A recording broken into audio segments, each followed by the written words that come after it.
This episode of the Accounting Insiders podcast is brought to you by Out of the Box Technology. Out of the Box Technology is your partner in accounting data services. With over 7,500 industry migrations performed and an expansive network of third-party integrations, a partnership with Out of the Box will augment your advisory practice and turbocharge client accounting operations. Visit outoftheboxtechnology.com/insightful-accountant to get started. Hello, and welcome to another episode of the Accounting Insiders podcast. My name is Gary Dehart. I am the host of the Accounting Insiders podcast and the publisher of Insightful Accountant and Tax Practice News. Today, my guest is Adam Lean. He is the CEO and the co-founder of the CFO Project. And Adam and I will be discussing client advisory and the disconnect, or what I call a disconnect between client needs and accounting services. The pace of advisory adoption and what is impacting that pace, both from a negative and a positive, and kind of the minimum skill sets an accounting professional needs to deliver quality advisory services. And I'm lumping CFO advisory all together, and that may be wrong. So let's talk about that too, Adam, whether I'm lumping these two things together and shouldn't be. So before we dive in, Adam, again, thanks for taking a few minutes and just tell our audience a little bit about who you are, what you do, and what the CFO Project is. Yeah. Well, first, thank you for allowing me to come. I'm really grateful for this invite. Really, in a nutshell, my co-founder, Jeff Prager, and we started what's called the CFO Project because we recognized that there's this need out there for business owners to have somebody that they can turn to for help. And here's what I mean by that. Jeff and I, before we met each other, we were both accountants turned business owners. And then myself, personally, I became a business owner, and I fell in love with the idea of owning a business and not just recording the past, which was my job as an accountant. I fell in love with this idea of running a business. And then people in my network started asking me for advice, other business owners. And I took for granted the fact that I understood numbers. And it just sort of dawned on me. These business owners are out there that they're running their business because they're experts in what they do, not experts at numbers. Like, for example, a dentist starts a dental practice because they're a dentist, not because they're this expert at business strategy and financials and whatnot, and they're just lost. And so they need somebody to turn to for help. And then the other thing I noticed, and Jeff noticed the same thing, that the average business owner has a few people that they turn to for help, but none of those people are really giving them the help that they really need. So, for example, a business owner, typically when they need help, they'll turn to their employees, they'll turn to their accountant, their bookkeeper, a business coach maybe, or their banker, their friend, their spouse. But if you think about it, none of those people are really equipped to provide the real help that business owners need. The business owner wants somebody that they can trust to tell them what to do on how to grow a business. All those people, they're great at certain things, but they're not great at helping a business understand how to grow. If you think about it, the accountant's job is to record the past, not really to help the business grow. The business coach's job, usually most of those are trained in leadership coaching or managerial coaching. Right. A lot of the advice that business owners give, the business coach themselves doesn't understand how the advice they give impacts cash flow, which is, obviously the only thing required to stay in business. Their spouse, their friends, they care, but they don't really understand it either. So in short, business owners are stuck. They need somebody to turn to. But of all that, the list of things, a list of people that business owners will turn to, their accountant is the person they really, really want help from, because the accountant understands the numbers and the accountant they trust. But when most business owners turn to their accountant for help, the accountant's thinking, really can't afford to help you right now because I have a list of tax returns that I got to take care of. The accountant's also thinking, even if I did have time to help you, and they're saying this to themselves, I'm really not sure how to help you. And I'm not really getting paid for this. So the result is the accountant will sort of give surface level advice to the business owner. It really may not help. The business owner is still stuck. And so what accountants need to do, and this is how Jeff and I founded the CFO Project, accountants need to become a trusted advisor that will give their clients direction on how to have a growing and successful business. And when we say successful, we mean a business that's generating consistent positive cash flow on a regular basis. Yeah. If an accountant can do that, then they'll have no problem growing a highly successful practice where they could command a lot more money than just doing tax returns or doing books or whatnot.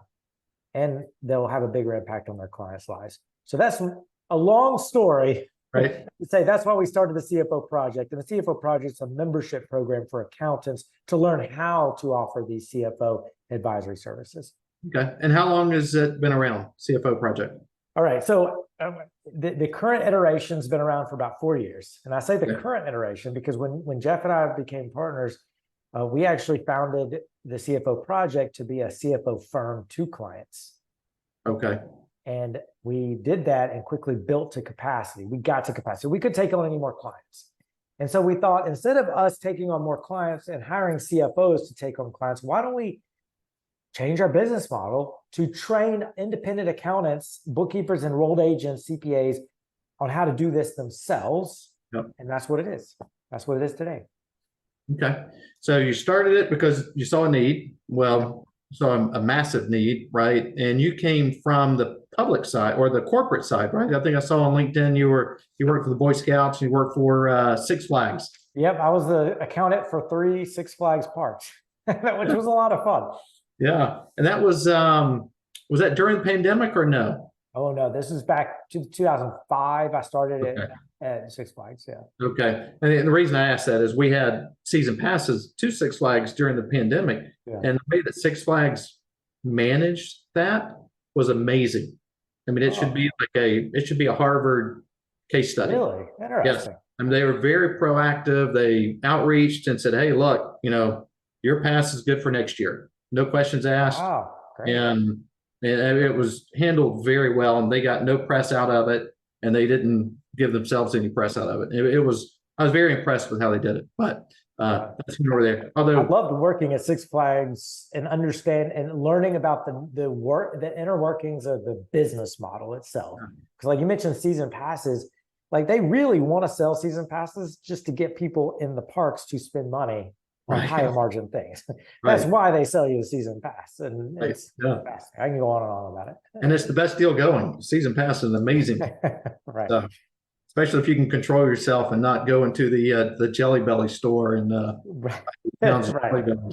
So, all right. So the key topics, what we really want to talk about is client advisory. All right. So in the start, I lumped client advisory and CFO just because that's in your name. Is that a fair connection? Yes, we use those words interchangeably because business owners are not necessarily wanting to hire a CFO, right? Because they don't know what a CFO is and they don't think they need one. They don't think let's say I own a $4 million construction business. I don't think I'm not waking up thinking I'm going to hire a CFO today. They think a CFO. Most people think CFOs are needed for large businesses, not $1 to $10 million businesses. So, but they do need somebody. So we use those terms interchangeably. Okay. So, and I called it a disconnect between client needs and accounting services. Based on what you said, you are right in line with that and agree with that statement as well. Absolutely. Why is that? Why do you think that disconnect is there? Between accounting services and advisory services, or between the client's needs and accounting services. Yeah. Because if you think about all the things that a business owner has to think about, accounting and bookkeeping is at the very bottom of their list. Right. And if something's at the very bottom of your list, that people are not going to pay for it. They're going to view you as a necessary evil, commodity. Like it's like driving your car and you need gas and there's two gas stations next to each other. One's 50 cents higher than the other.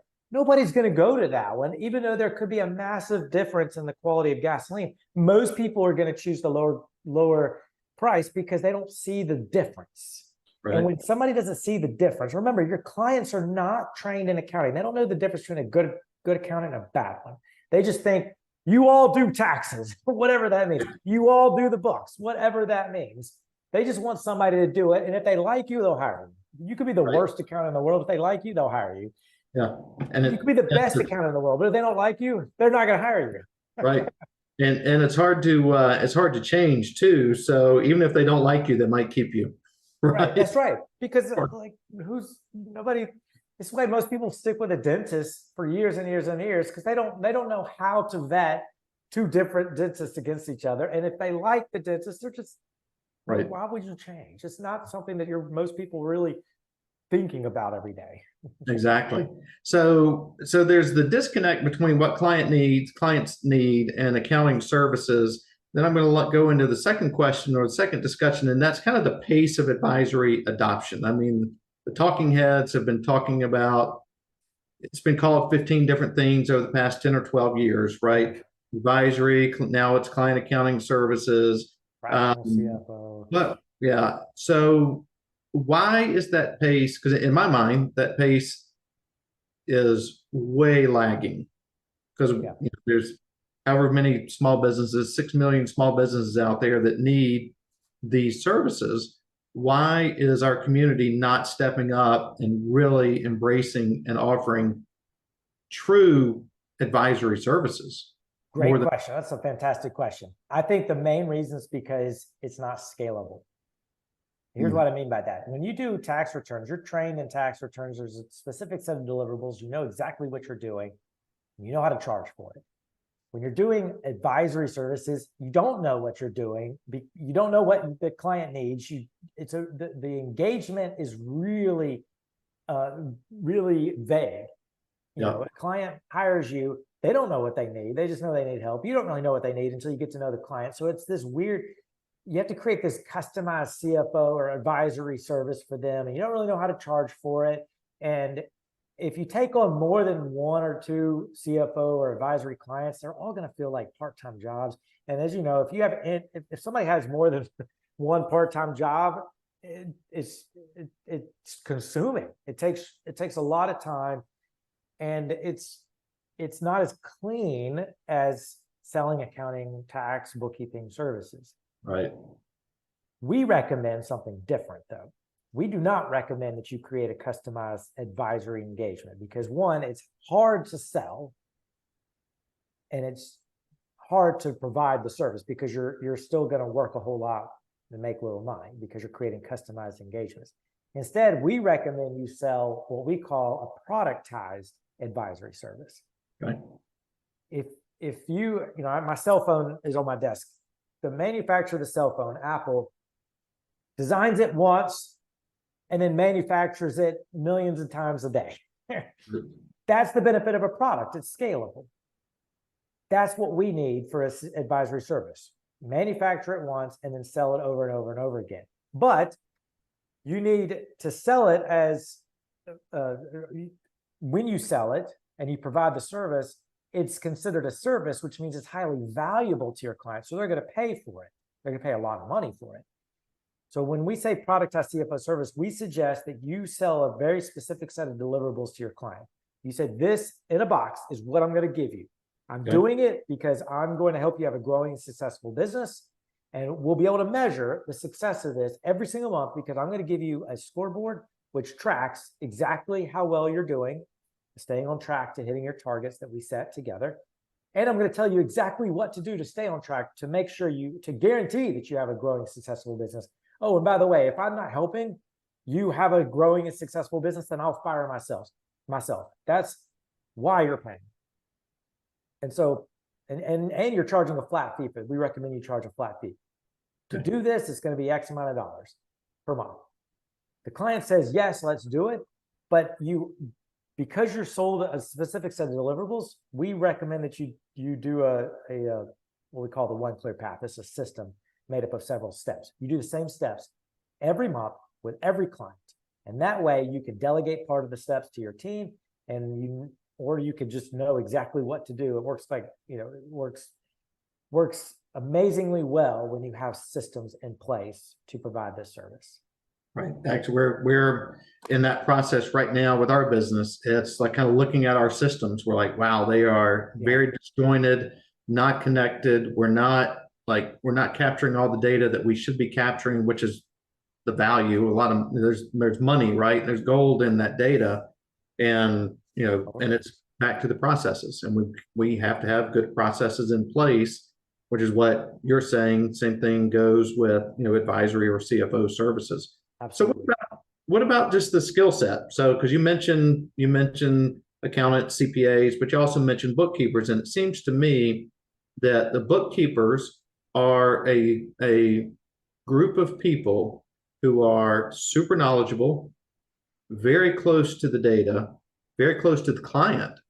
And but my experience is they don't necessarily, I think, I don't think they feel like they have the skill set to go and sit in that seat and give advice to clients.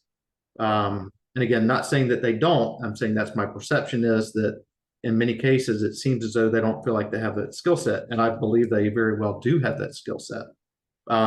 What is the minimum skill set that an accounting professional or an advisor needs to be able to provide this type of service? Yeah, so they need three things. The first is, this is for any financial professional, bookkeeper, CPA, enrolled agent.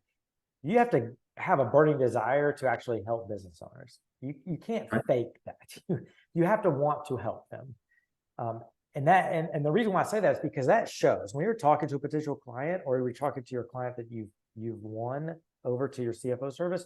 Mm-hmm. The only way they're going to stay with you is if they feel that you care.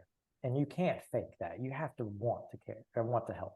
The second thing is you need a background in numbers. You have to understand numbers. And if you're a bookkeeper, whether you're a bookkeeper, CPA, or enrolled agent, as long as you understand the financials and how the basics of accounting and how the financials work and how to read the financials of a small business owner, small or medium-sized business, then you meet that second requirement. The third is you have to have a specific way to deliver CFO service, the systems that I've been talking about. And that comes with training and experience. So a bookkeeper right now, or even a CPA, are going to struggle with offering CFO services unless they have a specific way to provide those CFO services. In the program we teach, we teach three systems: a system to get leads from business owners who want this, a system to convert those leads to CFO clients, and then a third is a system to actually provide a service that gets results for your clients. And so those three requirements: you have to care, you have to have a background in numbers, and you have to have the experience training, which we provide you in the CFO Project. Those are the qualifications. Now, here's what I didn't say. I didn't say that you have to have years of experience and be able to manage complex billion-dollar businesses in order to be a CFO for small and medium-sized businesses, because you don't. We're not training people to be the CFO for Coca-Cola tomorrow. We're just not. It's a totally different business.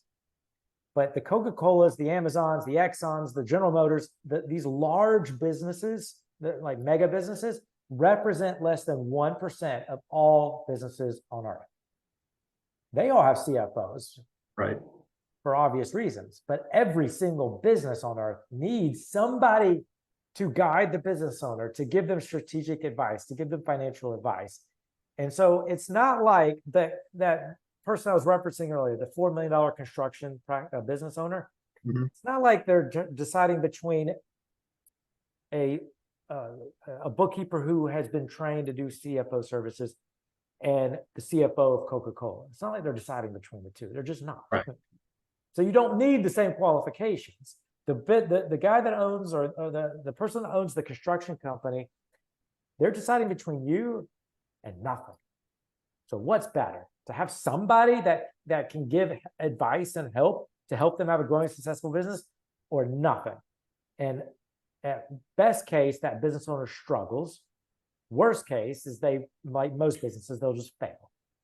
Right. So every business needs somebody to help them.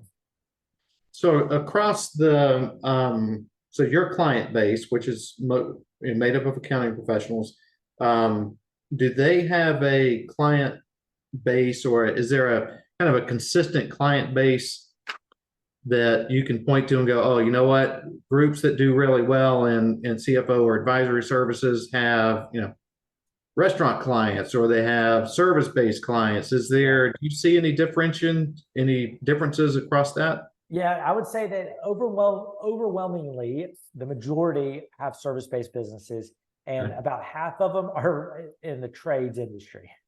Okay. So roofing, HVAC, construction. And we've studied this for years, trying to figure out why that is. We feel that most CFOs get service-based businesses because most business owners that own service-based businesses are started because the owner of this service-based business started their business because they're an expert at their craft. And so they start a service-based business doing their craft. So if you think about somebody that, like a hair salon owner, most of the time is the hairstylist themselves. Somebody owns a restaurant, most of the time they came from the restaurant industry. They know their craft. Somebody that's a dentist owns a dental practice. Somebody that owns an electrical business has a background in that. It's not like somebody that owns an electrical business wakes up one day after getting their MBA thinking, I want to start a business today. What will it be? Oh, I'm going to open a dentist office, or I'm going to open a hair salon, or I'm going to open an electrical business. No. And so because these owners are experts at their craft, they struggle with understanding business related things, like how to make a profit, how to generate cash flow. What is even cash flow? And they turn to their accountant for help. They'll say things like, the accountant will say, well, you made 100 grand in profit, so you owe 24,000 in taxes this year. We need to write a check by next Wednesday. And the business owner's thinking, what do you mean? I only have $8,000 in my bank account. Exactly. Thank you very much for waiting until January 15th to tell me. Right. And the account, why is that? Why don't I have $8,000? You say I made 100,000. Well, I don't have 100,000. And the accountant's like, well, it's because of they go through all this accounting jargon, which might as well be Greek to the business owner, and they don't get it. And so it's just frustrating all the way around. So to answer your question, service-based businesses where the owner is an expert at their craft, not an expert at business and numbers. Right. And that really makes a lot of sense too, because that's the ultimate working in the business, right? Not on the business. Because if you're a carpenter, chances are you're out, slinging a hammer somewhere or a nail gun. Certainly in the early stages of your business, and some accounting has to be done, but you don't really want to do it. You have no interest to do it because you want to build an amazing house, right? Or plumb an amazing house. So that makes a lot of sense to me. One of my clients was a colonoscopy. He owned a colonoscopy screening practice. He was a doctor that's been published in the New England Journal of Medicine. I mean, this is a big deal doctor. And he had about, I think, 12 doctors working for him and a ton of anesthesiologists and nurses and whatnot. We first met, and he says, I was pitching him my CFO services, and he says, I am a great doctor. I'm a terrible business owner.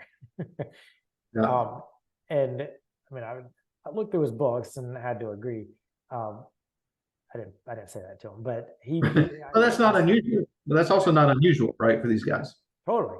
So I sold him my service because he loved the fact that somebody who he could trust will just simply tell him the state of his business in a way that he can understand. And then to tell him what to do about it every single month. So we met for an hour every single month. I gave him a scoreboard where I put everything in red, green, or yellow. And I said, these things in red, these two things in red, we got to fix. Here's how to fix it. Let's have a discussion on how to fix it. And we had a discussion on how to fix it every single month. And then his job was to go and fix it because I gave him very specific next steps that he needed to do. And slowly but surely, his business got better. I mean, it's the beauty of this. And of course, he was grateful. like all the clients are, because they want somebody that they can trust to tell them what to do. And if you could do that, you'll be able to charge as much as you want. Right. So what about, let's just say you've got a small accounting practice, 1-2 person practice. Is there a rule of thumb of how many clients, like CFO type clients, they can take on? The rule of thumb is between 10 and 15 CFO clients. Okay. Let me qualify that. CFO, productized CFO clients, selling a system. Yep. By offering a productized CFO service, you should spend no more than 4 hours per month per client. So Okay. if you have 10 clients and you spend 4 hours per month, that's 40 hours a month per client. And we recommend you charge no less than $1,500 a month for that service. So if you have 10 clients at $1,500 a month, that's 15 grand from 10 clients, and you're working 40 hours a month. So now if you work 40-hour weeks, you have 120 other hours a month to go out and do marketing or hire more people to take on more CFO clients, or to do bookkeeping or tax if you still want to do that. Yeah. There's a lot of flexibility in this, but that's the rule of thumb. Okay. My highest, when I was doing this, when I had my CFO practice full time, I had 17 clients at one time, and that was pushing a little bit. Did you have them, were they in any similar niche of business, or were they just from anywhere, everywhere, whoever needs it? Anywhere, everywhere. Some of our members do like to niche. Like I was talking to a member this morning that niches, she only does mental health professions. Okay. But I didn't want to do that. I wanted to serve anybody. I mean, at one point I had a roofer, that colonoscopy doctor, a marketing agency, and a car dealership. Like, oh, what the? Couldn't be more similar. Yeah. So your day was different every day, at least as far as numbers were the same, but different challenges that drove those numbers, right? Exactly. But the beauty of this is, and what we tell people all the time, is that from your perspective, if you're the CFO, you don't need to be an expert at the craft of the business. Let them be the expert. You be the expert at what drives cash flow. And there's only every business on earth, there's the same drivers of cash flow. Exact same drivers for the corner food truck to Apple computers. Right. And get good at learning those and learning how to improve those and guiding your clients to improve those, and you'll be off to the races. And do you find that part of that is also getting the client systems in order? Because I imagine if you had 17 clients, I'm sure you walked in and there were some that were buttoned up, some that were in the middle, and some that were a total disaster. Yes, but because I sold a specific deliverable, I was telling my client what needed to be done, regardless of the state of their systems themselves. Because a lot of accountants will go into a business and they'll say, "Oh, your accounting system is terrible," or your let's say the state of your inventory is just terrible. What if that's not their number one problem to generate consistent positive cash flow? What if it's something else? What if it's payroll? What if it's sales? What if it's generating leads? What if it's their conversion rate? Like, inventory could be an absolute mess, but if that's not their number one item, the number one driver of cash flow they need to focus on, then why have the client focus on it? Right. Have them focus on things that will actually improve the bottom line of a business, which is generating consistent positive cash flow. Okay. So let's talk about. You can afford to hire somebody to take care of the inventory. Exactly right. Yeah. Yeah. And you'll be open long enough to actually get rid of the inventory, to turn the inventory. So let's talk about just specific about the CFO project itself. We've talked about kind of advisory and CFO work, who qualifies, who would be well qualified to do that type of work. And we've talked about what that looks like. Specifically, what it is that you guys do with CFO Project. What does that look like? Okay, so I'm a one-person shop. I've got my shingle hung up outside my house here. And but I see the opportunities in the marketplace, and I know there's a ton of opportunity, a ton of business opportunity out there for me to capture, because I know that many of the small businesses I deal with aren't up to speed, or like we talked about, they're great carpenters, they're terrible at accounting, and they don't want to do accounting. And what does your service provide me that I can leverage to go out and grow my business? Yeah, so quite simply, we are a community made up of accountants, CPAs, bookkeepers, and enrolled agents. Nobody else. We don't allow anybody else other than those 4 types of people in the program. In the community, you get 3 things. The first is training on how to offer CFO advisory services, how to get leads, and how to convert those leads to paying clients, paying at least $18,000 a year. So you get training, and we have a variety of training. We offer training in a variety of ways, on demand, live, whatnot, and many of it qualifies for CPE. Now, training is just 1/3 of what you get in the community, because we tell people all the time, we can show you a video on how to ride a bike, but until you get on that bike, it's not going to make sense. So the second part is we have support, and we have support from what we call CFO trainers. So when you join this community, you'll be assigned a trainer who will be your go-to mentor. They're going to train you on how to do those things that we taught you. And you're going to belong to a mastermind group that meets every week. We call it a CFO roundtable, and it's led by your trainer. And this is where you and a handful of other members in your group will solve challenges together, share wins, overcome obstacles, go through case studies, and something we call over the shoulder session, where the trainer will actually do something like forecast, for example. The trainer will forecast and talk out loud their thought process, and you watch them and you ask questions. So all that happens in the roundtable. And we have other ways to get support. We have a motto in our program that if it takes you more than 5 minutes to solve a problem with a client or a problem in your business, reach out. And then the third thing that we offer in the community, the third feature of the community, is resources. So we have a plethora of tools and downloadable guides and step-by-step courses and a checklist in order to to find clients and to serve those clients. So if you're lost, if you need a specific set of tools and resources to provide a CFO service and or to get clients, then more than likely we have it. And on a rare occasion we don't have it, we'll create it, or we'll hire somebody to create it.